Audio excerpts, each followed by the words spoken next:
Namastê, abençoados, abençoadas, turma do Mindful Souls, bem-vindos!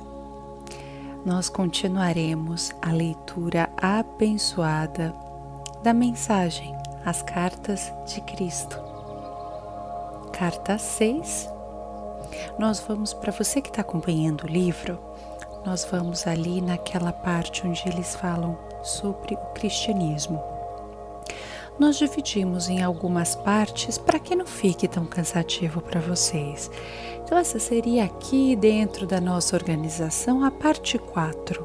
Mas se você estiver seguindo aí no seu livro, é ali dentro do capítulo 6, intitulado sobre o cristianismo. Tá legal? Vamos começar? Namastê, que possamos sermos preenchidos por essa luz universal, por essa consciência divina, essa centelha divina que está dentro de cada um de nós, que ela possa ser cada vez mais reconhecida pelo lado mente, pelo lado que está mais olhando, para fora, mas que o lado interno seja fortalecido. E é o que acontece através dos seus estudos, que edificam, é o que acontece através da sua meditação, é o que acontece através da contemplação daquilo que é. Vamos lá? Sobre o cristianismo. Agora, posso falar de assuntos mais terrenos. Enquanto lê as páginas seguintes, observe o que ocorre com o seu humor ou seu sentimento de bem-estar. Esse é um exercício para reconhecer o que acontece na consciência. Enquanto mudam os seus pensamentos e você utiliza um novo conjunto de palavras. Por favor, leia as próximas páginas com muito cuidado. Seja você um cristão praticante ou não, e resista se você tiver uma forte tentação de saltá-las. Anote suas respostas, ideias, sentimentos e, sobretudo, qualquer mudança de sentimento, seja de depressão ou de prazer. Anote o número da página onde as palavras começarem a melhorar seu ânimo e levá-lo para um plano superior de paz e felicidade. Esse é um exercício dos mais importantes. Se não o fizer, você continuará lendo a respeito da consciência sempre, porém nunca alcançará uma profunda compreensão do que é a energia básica da sua existência, da matéria, do corpo e do ambiente, dos acontecimentos de sua vida, de seu humor e de suas aspirações espirituais. Você não chegará a compreender que a consciência é a totalidade, tudo em sua existência e experiência, até que observe como as ideias e opiniões podem elevar ou baixar as frequências vibratórias de sua consciência.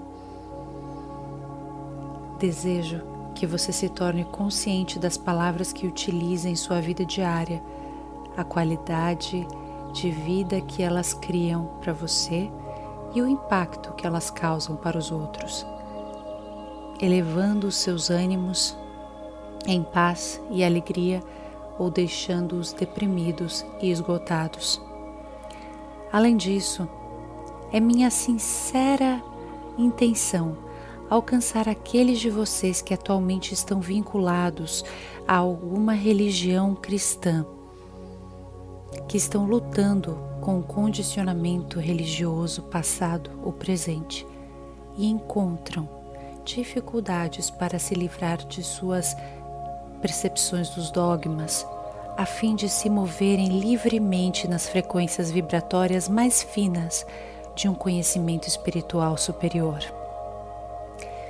Talvez você tenha medo de ser condenado simplesmente por ler essas páginas.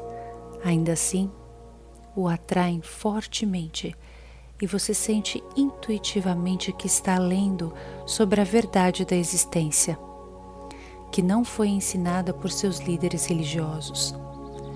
Você está dividido entre sua necessidade imperiosa de conhecer a verdade e o tremor de desgostar a Deus, seja qual for a forma pela qual o percebe na atualidade.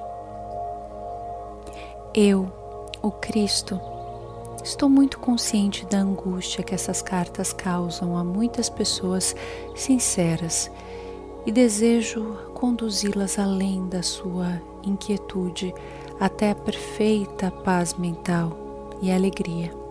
Por essa razão, é absolutamente necessário primeiro analisar as suas crenças atuais e as origens das doutrinas da Igreja, antes de continuar ensinando a você a mais profunda verdade a respeito da natureza do universal e da própria natureza do homem. Para compreender completamente as origens da doutrina cristã, você deve voltar no tempo, até o começo do judaísmo, e aí encontrar as racionalizações da mente humana, que lutava para definir em palavras o que sentia intuitivamente, que era a provável fonte do ser. Você, que está lutando para livrar-se dos mitos passados e crenças errôneas, deve agora por si mesmo alcançar a clara percepção e compreender a fundamental diferença entre a crença da Igreja e a verdade da existência que estou presentemente tentando explicar. Enquanto não puder discriminar a origem e a forma de suas crenças atuais, você não será capaz de libertar-se completamente das ilusões de seu condicionamento religioso passado. Você terá um pé aqui, outro lá, uma posição perigosa para se estar. Esse estado mental provocará um grande conflito e poderá levá-lo a abandonar a busca e voltar às antigas formas religiosas cômodas e emocionalmente seguras, mas que não levam você a lugar algum. Portanto, tenha cuidado e não se deixe intimidar pelas ameaças de desgostar a Deus e outras condenações do mesmo gênero. As origens da crença em uma superdivindade individual. Começamos com uma descrição das origens da crença em Deus, um nome que tem significado muitas vezes diferentes para a humanidade. Essa crença começou quando os antigos hebreus caminharam pelos desertos e se perguntaram sobre as origens da criação. Imaginaram que, de alguma maneira, a fonte da criação deveria seguramente ser um super-humano, homem, Deus, invisível e muito superior à terra e à humanidade. Alguns dos profetas antigos estavam misticamente conscientes de que a fonte da criação estava difusa e presente, de alguma forma, em toda a criação, e que ela existia também na dimensão eterna. Porém, este misticismo não estava disponível para uma mente humana comum. Você deve compreender que, apesar da aparente realidade em sua mente de tal Deus, originária de suas leituras da Bíblia, ninguém jamais vislumbrou tal super-humano homem-Deus em nenhuma forma, exceto, quem sabe, Moisés, que afirmava tê-lo visto em um arbusto ardente, e que disse que ele se descreveu como eu sou o que eu sou. Tudo O que se sabe deste Deus super-humano é derivado das leituras de descrições pitorescas de Deus dadas pelos profetas durante sua permanência na Terra. O fato de que os religiosos se voltam apenas aos antigos para citar sua verdade, uma vez que eles não podem acreditar que Deus é perfeitamente e verdadeiramente real, eterno e capaz de falar com as pessoas nos dias atuais desta era, mostra o quanto são ilusórias as crenças religiosas. Seus líderes religiosos têm pânico de qualquer crença que não combine com as antigas. Eles nunca consideram ou têm medo de considerar que talvez o conhecimento espiritual dentro da dimensão terrena seja evolutivo. Quero que você veja que um tecido de crenças, uma mescla de racionalizações e crenças foi forjada para criar uma rede de segurança mental, emocional, com a qual é possível envolver e prender as mentes e os corações das pessoas. Tudo o que se ensina às pessoas na fé cristã é baseado na emoção e se origina no ouvir dizer, derivações de antigas narrações de minha vida e morte na Terra. Mesmo assim, acredita-se nelas fanaticamente. Os cristãos aprendem que Deus é amor e é consciente de seus pecados. Deus castiga, disciplina, premia os bons e envia desgraça aos maus. Essa é uma exata descrição da atividade e da consciência humana. Os cristãos aprendem que eu, o Cristo, na pessoa de Jesus, morri pelos pecados do mundo. Fui o Cordeiro de Deus sem mancha sacrificado para pagar o preço dos pecados humanos. Eu fiz o supremo sacrifício de mim mesmo para cumprir esta estranha façanha de pagar os pecados através dos tempos. Eu novamente entrei em meu corpo depois da morte pela crucificação e apareci muitas vezes em meu corpo para confortar e ensinar a meus discípulos enlutados. Eu até ingeri comida durante minhas aparições. Após 40 dias, elevei-me fora da vista de meus discípulos, alcançando meu corpo aos céus. Como perguntei na carta 3, o que eu faria com o corpo humano no céu, na vida mais além? Eu disse em minha última ceia que meus discípulos deveriam recordar aquela última refeição com eles, partindo o pão e passando-o um a um, e que deveriam beber da mesma taça de vinho e recordar que meu corpo foi crucificado e meu sangue derramado para trazer a eles a verdade do ser. Entretanto, esse evento se converteu em uma estranha crença, na qual, com pompa e cerimônia no altar, meu corpo é transferido às hóstias que os fiéis devem engolir com a devida reverência. Meu corpo, que bem faria meu corpo, espiritualizado ou não para aqueles que comungam? Você percebe que a mente pode ser condicionada a aceitar bobagens ilógicas que perduram há 2000 anos porque têm sido sustentadas por uma grande hierarquia de papas e cardeais vivendo em palácios imensamente ricos e mantidos com grande pompa terrena e cerimônias prestigiosas?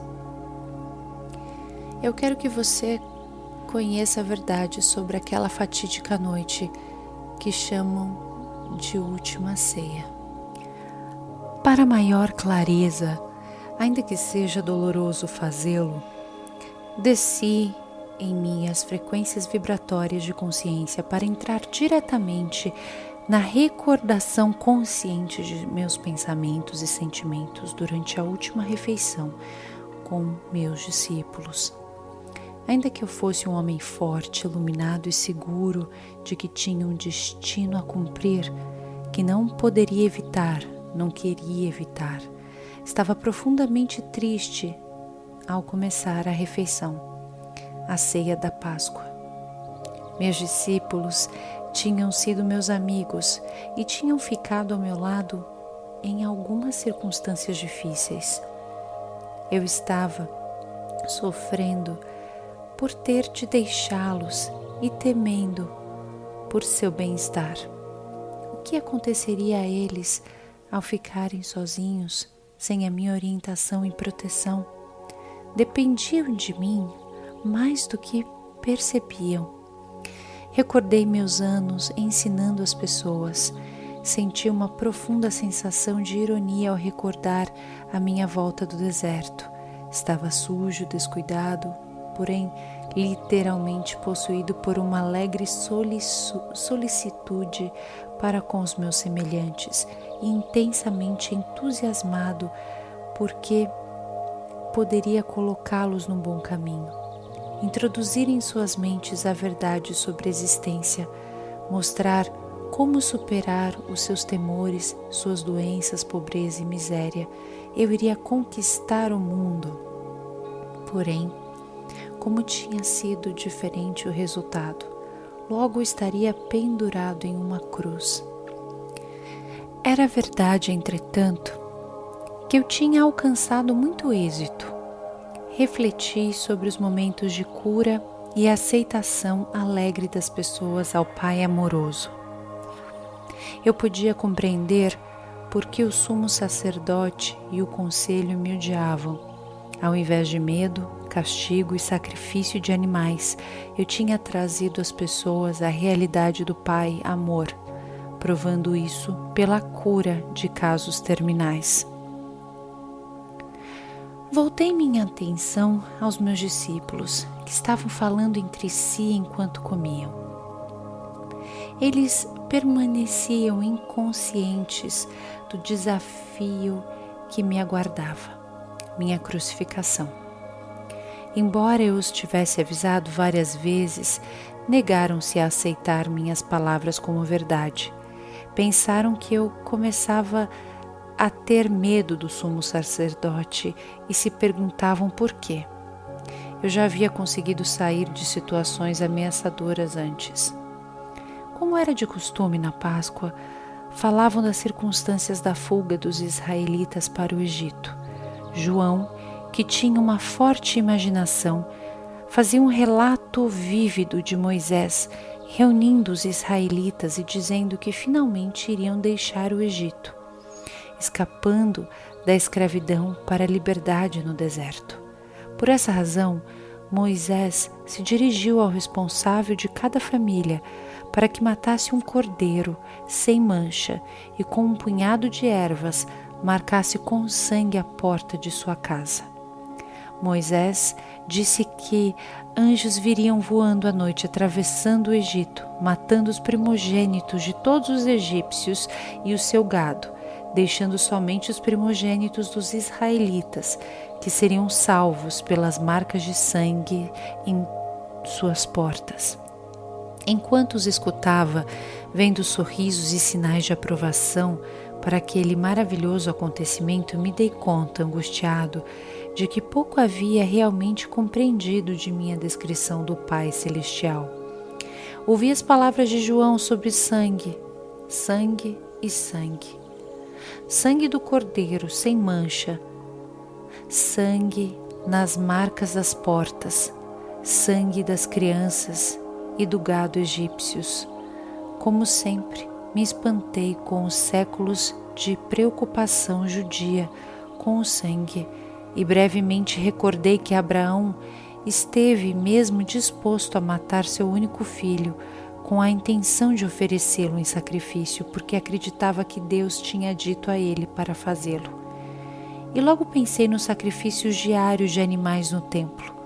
Para mim, todo o conceito de fazer correr sangue como forma de pagar pelo pecado era completamente repulsivo. Porém, fiquei calado e não discuti com os homens.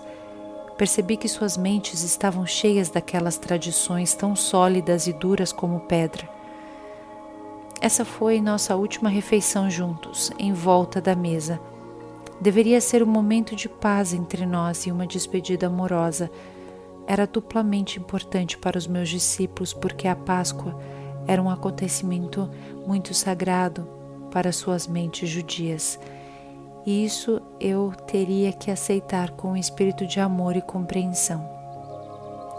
Antes daquela noite, eu não havia celebrado a Páscoa, uma vez que a tradição me desgostava. Preferia subir as colinas tranquilamente para meditar, deixando meus discípulos celebrarem a Páscoa com suas famílias. Por causa daquele hábito, eles não estranharam meu silêncio no momento. Eu estava meio recostado, meio sentado, incapaz de relaxar como costumava fazer. Tenso, contraído, compassivamente caloroso para com meus discípulos, ainda que aborrecido com eles. Perguntava-me como poderia deixar para esses seguidores sonolentos e confusos um sinal efetivo como recordação. Algum ritual que trouxesse de volta suas mentes confusas tudo o que eu estava tentando ensinar. Eu queria sacudi-los e tirá-los daquela fixação pelo sangue. Enquanto escutava a conversa sobre Moisés e seus atos milagrosos, me ocorreu que se eles estavam tão preocupados com sangue, então eu daria sangue a eles para que se lembrassem de mim. Inclinei-me sobre a mesa, peguei o pão e parti em vários pedaços, dizendo bruscamente: eu sou como seu cordeiro pascal. Distribuam esse pão entre vocês e peguem cada um a sua parte. Comam e façam isso em minha honra, por ter trazido a vocês a única verdade que o mundo já ouviu. Deixem que esse pão seja símbolo de meu corpo, que está a ponto de ser maltratado na cruz. Pararam de conversar e olharam para mim. Vamos, comam, eu disse. Como um sonho, silenciosamente tomaram um pedaço de pão, passaram-me uns aos outros e todos comeram a sua parte. Então, peguei uma grande taça de vinho e disse para beberem e passarem aos outros. Este vinho é o símbolo do meu sangue. Eu vim para dar a vocês a verdade sobre Deus, a verdade sobre a vida. Porém eu fui rejeitado. Meu sangue correrá por vocês. Novamente em silêncio beberam da taça e passaram entre si. Suas faces estavam tensas, mas não disseram nada. Era óbvio que todos estavam comovidos pelas minhas palavras, que não agradava a eles. Eu sabia que Judas tinha recebido dinheiro para apontar-me aos soldados do sumo sacerdote quando o momento chegasse. Também sabia que a noite de Páscoa seria aquele momento. Então disse a Judas: vá logo e faça o que tem que fazer. Judas me olhou longamente e vi a dor e indecisão em seus olhos. Ele estava repensando o assunto, porém o meu tempo havia chegado e eu queria terminá-lo de uma vez. Vá, disse com dureza. Judas levantou-se e saiu da sala. Os discípulos ficaram surpresos pela maneira como eu falava e perguntaram o que Judas iria fazer. Vai dizer ao sumo sacerdote onde me encontrar. Vão crucificar-me, exatamente como eu falei para vocês. Observei um certo cinismo doloroso às expressões de seus rostos, dúvida, sobressalto, terror. Logo brotou uma torrente de perguntas ressentidas. O que iria acontecer a eles? Eles tinham deixado suas casas e famílias por mim. Se eu fosse crucificado como um delinquente comum, eles perderiam uma vida de liberdade e segurança. Eu então disse que iriam me abandonar. Com veemência, negaram tal coisa, mas o fizeram. Estava demasiado cansado para discutir com eles. Eu tinha me tornado tão forte, tão seguro no conhecimento do Pai, que o Pai estava em mim e comigo a todo instante, que eu podia me dar ao luxo de perdoar a deslealdade deles. E ao final de tudo isso, seria liberado de meu corpo e poderia ascender aos reinos de luz que eu tinha frequentemente sentido, mas nunca visto em plenitude com a visão terrena. Era um pensamento que me trazia profundo consolo e uma feliz sensação de expectativa. Então sorri para eles e disse: é bom que tenham feito o que pedi, em lembrança de mim e de minha morte que está por vir. Continuem partindo o pão e bebendo o vinho juntos, recordando que sempre os amei e que ficarei com vocês em espírito até que se reúnam comigo aonde vou. Não tenham medo. Vocês serão guiados, serão inspirados, serão fortalecidos e falarei claramente com vocês. A minha única advertência é essa: no futuro, muito do que tenho ensinado a vocês será esquecido. Muito do que disse será descartado pelo pensamento humano ou distorcido pelos mitos humanos. Logo, houve pânico e um clamor. Como será isso? Sorri e levantei as mãos.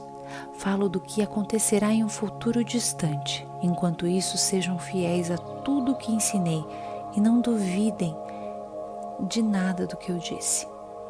Chegou a hora de ir ao Monte das Oliveiras, o lugar onde os soldados do sumo sacerdote iriam me buscar. Meus discípulos queriam ainda me fazer perguntas, porém eu tinha chegado ao fim do meu discurso para os homens. Eu apenas desejava preparar-me em total silêncio para a minha aprovação, entrando em espírito em um estado de segura e consciente sintonia e comunicação com o Pai.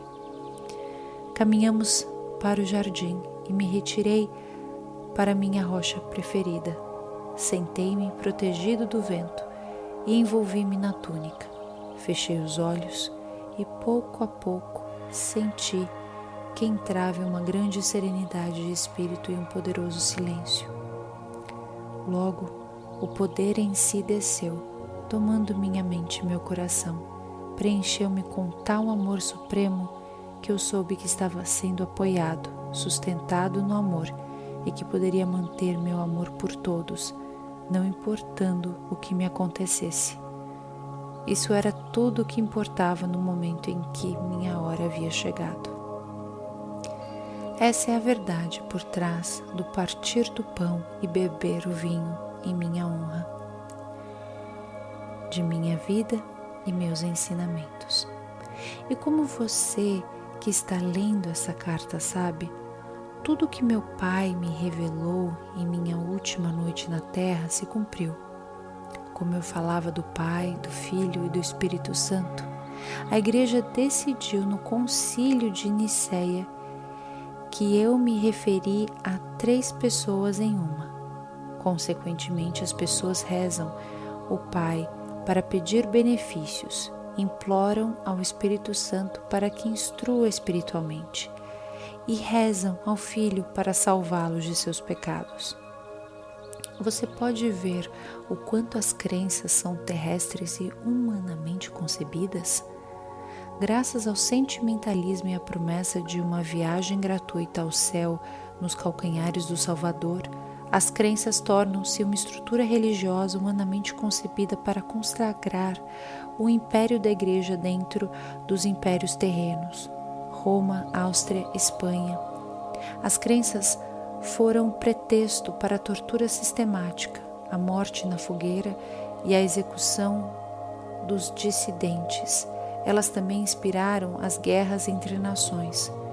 Porém, a percepção espiritual e a criatividade também surgiram de algumas dessas crenças e contribuíram muito para a existência nesses 2 milênios. Essas crenças motivaram a construção de catedrais, igrejas, monastérios e conventos, dando a pessoas um propósito estável, a habilidade de expressar seus dotes artísticos e fornecendo trabalho para os menos talentosos. Elas também permitiram a milhões de consciências acessarem os reinos mais elevados de belos pensamentos e amor. Além disso, foram o ímpeto por trás do misticismo e a iluminação das almas espirituais, que chegaram a ver a realidade que estava oculta por trás das crenças.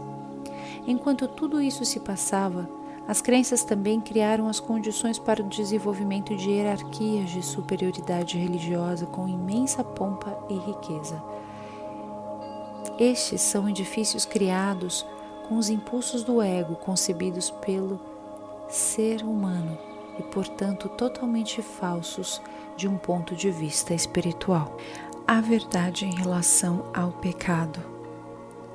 É preciso compreender que ao longo dos séculos as pessoas sentiram que certas facetas do comportamento humano eram prejudiciais para o bem-estar dos outros.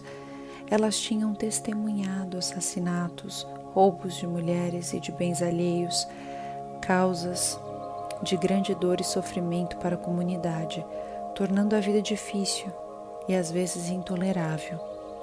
Concluiu-se então que com certeza esses comportamentos deviam ser contrários à vontade daquele que chamavam de Deus. Assim, deram àqueles comportamentos o nome de pecado e os definiram como sendo o mal. Finalmente, os profetas concluíram que tal comportamento aberrante devia originar-se de uma força malévola oposta a Deus e a chamaram de Satanás. As pessoas ameaçaram e castigaram umas às outras na crença de que os pecados eram maus e de que seu Deus castigaria os homens pelas maldades contra os outros. Até hoje se pratica esse comportamento nas igrejas. Os líderes religiosos tentam controlar as pessoas pelo medo. O conceito de pecado contra Jeová, o eterno e infinitamente poderoso Criador, era um hábil e poderoso método de controle das pessoas. As crenças da igreja são uma trágica farsa de tudo o que tentei ensinar às pessoas na Palestina. Moisés foi o primeiro que consagrou a crença no pecado e no castigo na forma de 10 mandamentos. Moisés disse que Deus deu a ele os 10 mandamentos e que, se os israelitas os desrespeitassem, teriam que sofrer o castigo.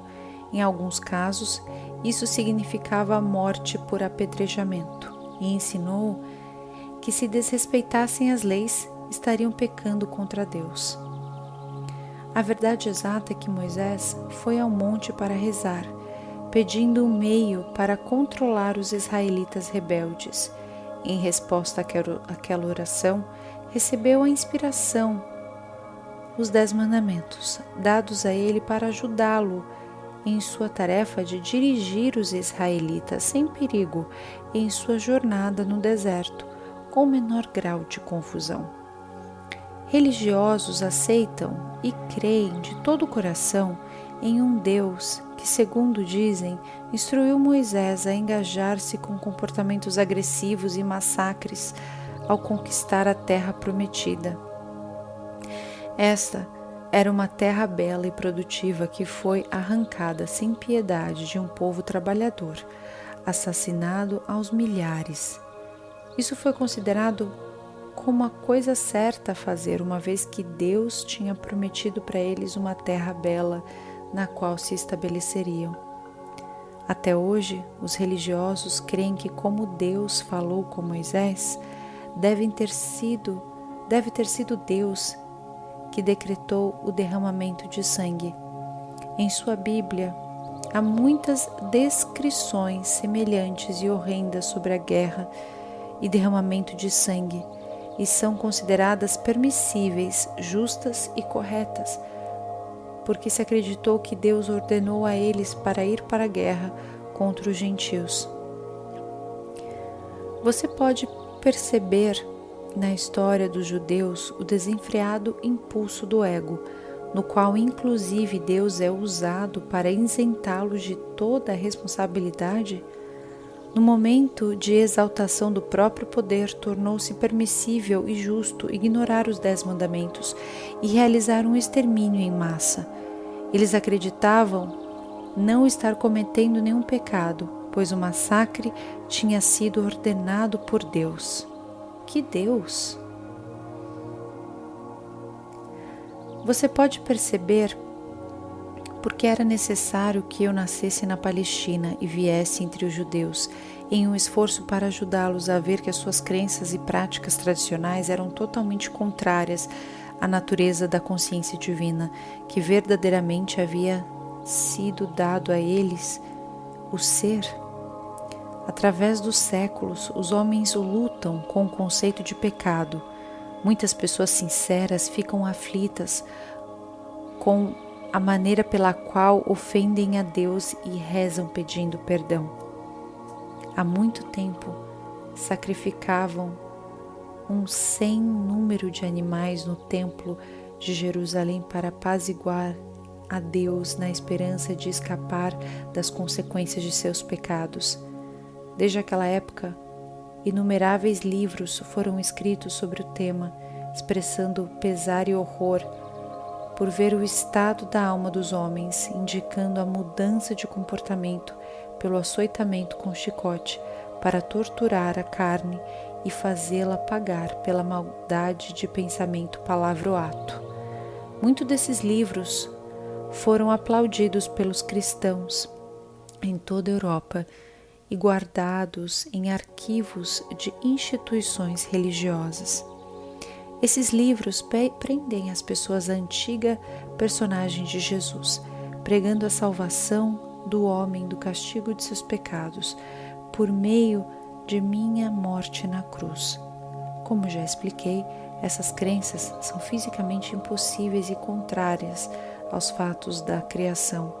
Nenhuma divindade superior exige o pagamento pelos pecados.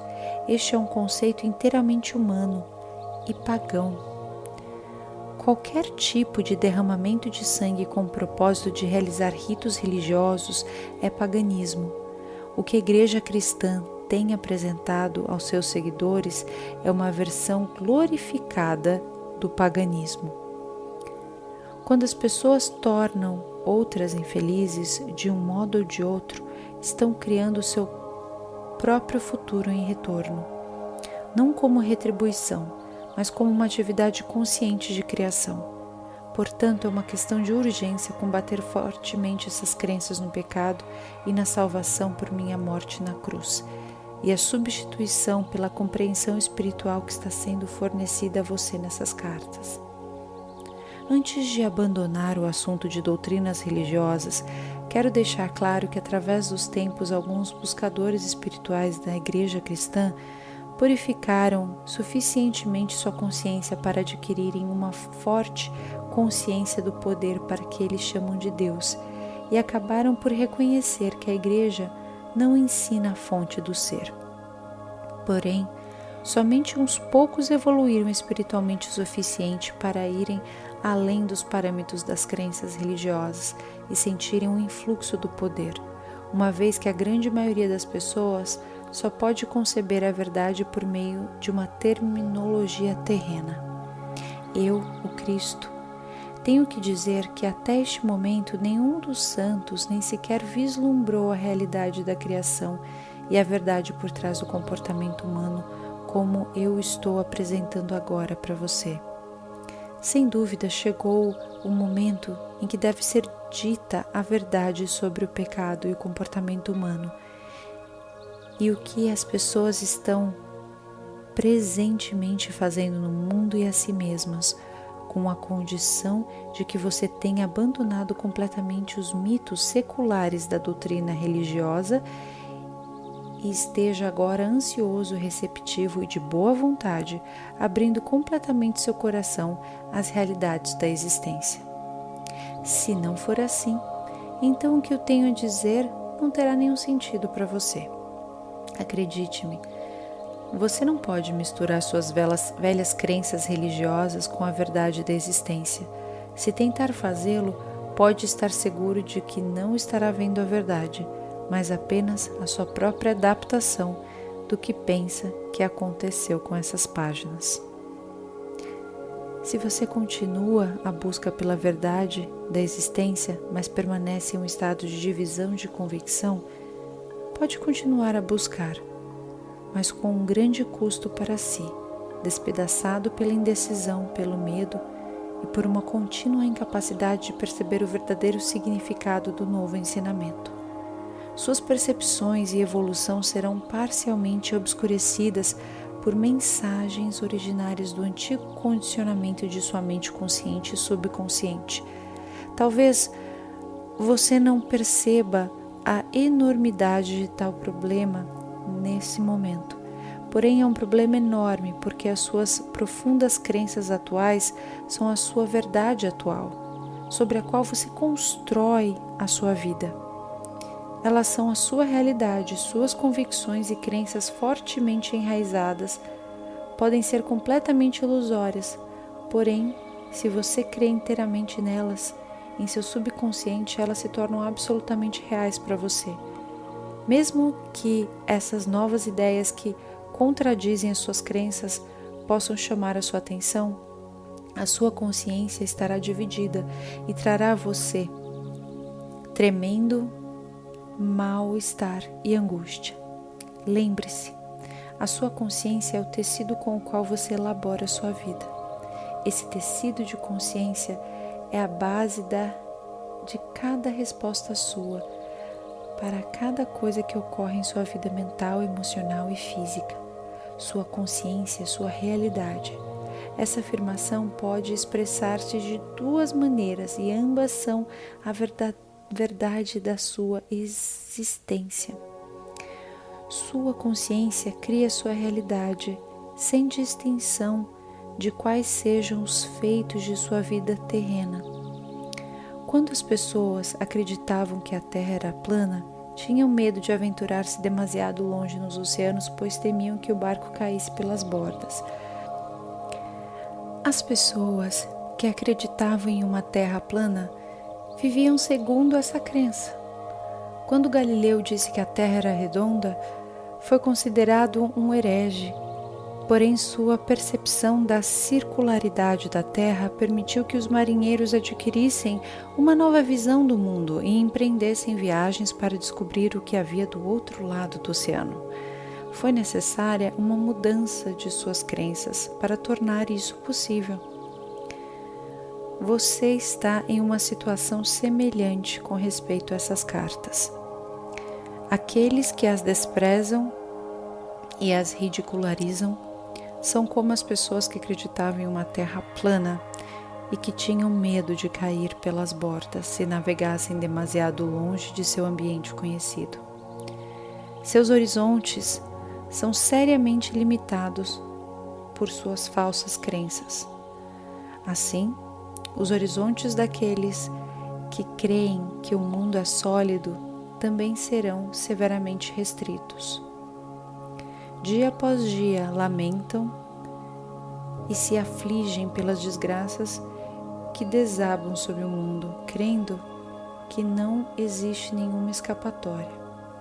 Porém, as pessoas que puderem captar e dar as boas-vindas à verdade da consciência que atualmente estou apresentando ao mundo, serão como aqueles que perceberam que poderiam viajar sem limites pelos oceanos em todas as direções, como a criação de que tivessem a vontade de empreender tal viagem. Portanto, seu estado de consciência é o que você deve considerar como mais importante na sua vida. Não são as suas relações, posses ou posição na vida. Cuide de sua consciência e todas as bênçãos em todos os aspectos da sua vida virão a você. Por meio de sua consciência, você se alimenta de amor, harmonia, alegria e beleza interior. Até um beco em um bairro pobre. Com tal consciência, você será removido das ruas do bairro pobre para um ambiente mais compatível com o seu estado interior. É assim que se sai das circunstâncias desagradáveis. Com base em tudo que foi dito, você deveria agora ser capaz de ver somente de ver que somente você cria a qualidade de seu mundo interno. Esteja em uma prisão ou no comando de um navio e pode melhorar seu ambiente, irradiando sobre ele a força da vida que anima seu pensamento. E mais uma vez, sua consciência é a sua realidade, não seu marido ou esposa, filhos, lar, jardim, posses, títulos, lugar de trabalho ou amigos. Pois seja qual for o lugar que as pessoas e suas posses ocuparem em sua consciência, bom ou mal, esse lugar é apenas a sua percepção pessoal sobre eles. A realidade dessas pessoas não é verdadeiramente conhecida por ninguém. Ninguém tem acesso à bondade inata oculta em um caráter aparentemente negativo, e também ninguém pode sustentar dos impulsos e desejos ocultos de um ser humano aparentemente bom. Sua vida externa se apoia apenas em sua consciência. Ela não cria ou determina, nem pode fazê-lo. Suas respostas conscientes. Você é o criador de suas respostas. Seu tipo de criação depende inteiramente de suas mais profundas percepções e crenças a propósito da existência. Além do mais, você pode a qualquer momento escolher desmantelar gradualmente o seu antigo mundo interior, com a finalidade de criar um reino interior mais harmonioso, de amor crescente, vitalidade e alegria, ainda que os seus objetos exteriores, pessoas ou posses, continuem sendo os mesmos. O poder espiritual do tecido de sua consciência irradiará para o exterior e será absorvido pelas pessoas, plantas, tijolos e cimento, por tudo o que cerca nas imediações. Ocorrerão mudanças e melhorias claras em tudo o que está no seu ambiente. Esse é o seu destino nessa vida, ou em vidas futuras, chegar a esta plena e completa realização. Quando isso acontecer, você colocará o pé no caminho da maestria de si mesmo e então gradualmente avançará para tornar-se um verdadeiro mestre de seu mundo de consciência humana, interpenetrado e assistido pela consciência divina. Eu, o Cristo, recomendo a você essa carta. Eu o pus na plena posse de alguns dos fatos importantes da criação que permitirão que você transcenda o ego, o guardião da sua individualidade, e volte à universalidade do ser, da qual você realmente veio. Você tem em suas mãos os meios pelos quais pode entrar no amor, alegria e realização pessoal incondicionais. Lembre-se de que eu disse a você que anseio pelo progresso do viajante espiritual, enquanto avança pelo caminho que tracei para você. Haverá momentos de confirmação de que eu estou de fato com você em sua jornada. Você o verá. Conserve sua fé nisso. Em todo momento eu o sustentarei no amor divino, pois sou o amor divino em ação. Acredite nisso e encontre descanso em minha consciência que o envolve.